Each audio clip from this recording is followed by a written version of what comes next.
Indonesia itu kan katanya Zamrud Khatulistiwa ya, negara yang super kaya, sumber dayanya melimpah ruah. Tapi ada satu hal yang aneh, yang selalu jadi pertanyaan besar. Kenapa di negara sekaya ini masih banyak banget rakyatnya yang hidup susah? Nah, apa sih yang sebenarnya salah? Yuk kita coba bedah bareng-bareng sebuah teori yang cukup kontroversial, tapi mungkin bisa jadi jawaban.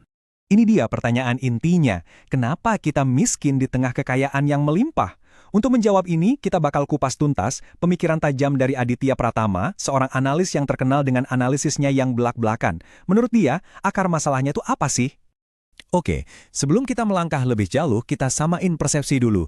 Siapa sih yang dianggap miskin di Indonesia? Nah, disinilah letak masalah pertamanya. Coba Anda lihat, datanya jomplang banget. Menurut Bank Dunia, lebih dari setengah penduduk kita, ya 60,3%, itu tergolong miskin. Tapi kata BPS, angkanya cuma 9%. Loh, kok bisa beda banget?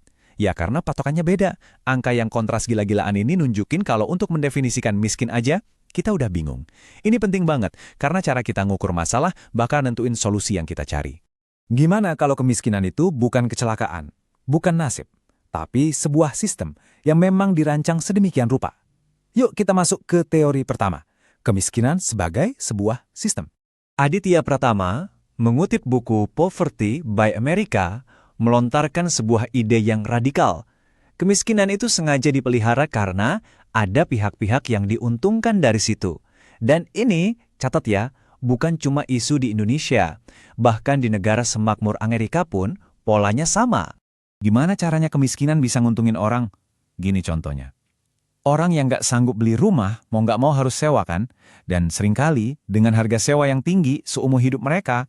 Atau sistem pajak yang penuh celah buat orang super kaya buat ngemplang, tapi ketat banget buat karyawan biasa.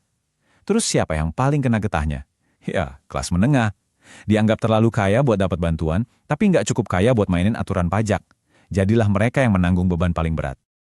Tapi teori sistem tadi mungkin baru satu sisi koin aja. Khusus untuk konteks Indonesia, Aditya Pratama menunjuk satu faktor lain yang jauh lebih dalam, lebih kultural.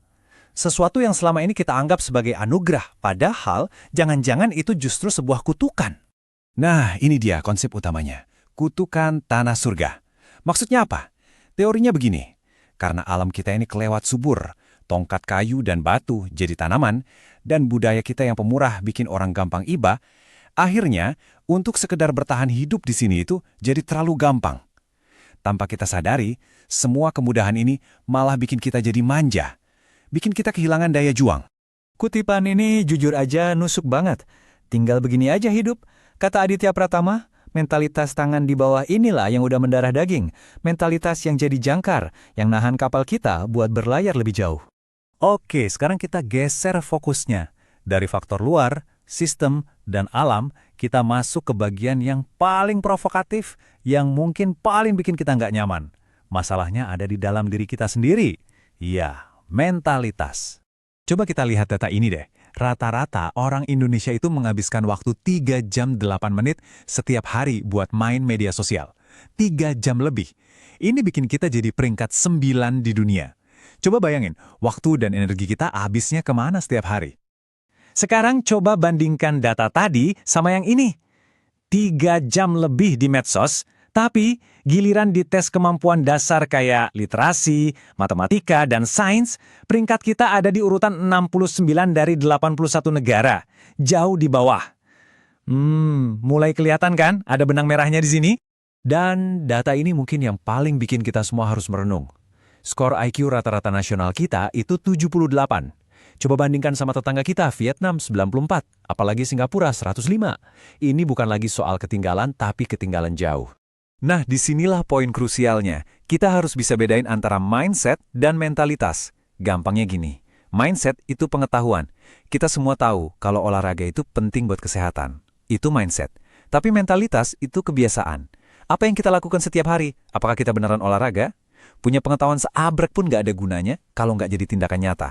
Dan dari sinilah muncul kalimat paling pedas dari Aditya Pratama. Katanya, masalah kita itu bukan kemiskinan struktural, tapi mungkin kebodohan struktural. Eits, tunggu dulu. Ini penting buat dicatat ya. Ini bukan hinaan personal ke kita semua. Ini adalah kritik super tajam untuk sistem pendidikan dan budaya kita yang menurutnya gagal total dalam membentuk manusia-manusia yang tangguh dan berpikir kritis. Oke. Setelah dengar semua masalah tadi, mungkin kita jadi agak pesimis ya. Terus gimana dong? Apa jalan keluarnya? Apa yang bisa kita perbuat untuk mutusin lingkaran setan ini? Jawabannya, ternyata bukan lagi soal bantuan dari luar. Solusinya harus datang dari dalam, yaitu dengan membangun kembali satu hal yang fundamental, harga diri. Membangun lagi keyakinan kalau kita ini mampu, kita ini berharga, dan kita nggak pantas diremehkan. Anda boleh aja miskin materi, itu bukan masalah. Tapi pikiran Anda harus kaya. Jangan pernah punya mentalitas tangan di bawah. Karena harga diri inilah yang jadi bensinnya. Harga diri yang bikin kita menolak untuk pasrah dan terus-terusan berjuang untuk jadi lebih baik. Terus, gimana cara praktisnya? Ternyata nggak usah muluk-muluk. Cukup mulai dari 2 hal super sederhana yang bisa dilakukan siapa saja mulai hari ini. Pertama, apapun pekerjaanmu, sekecil apapun itu, berikan usaha yang terbaik. Jangan cuma kerja asal-asalan, tapi kasih nilai lebih.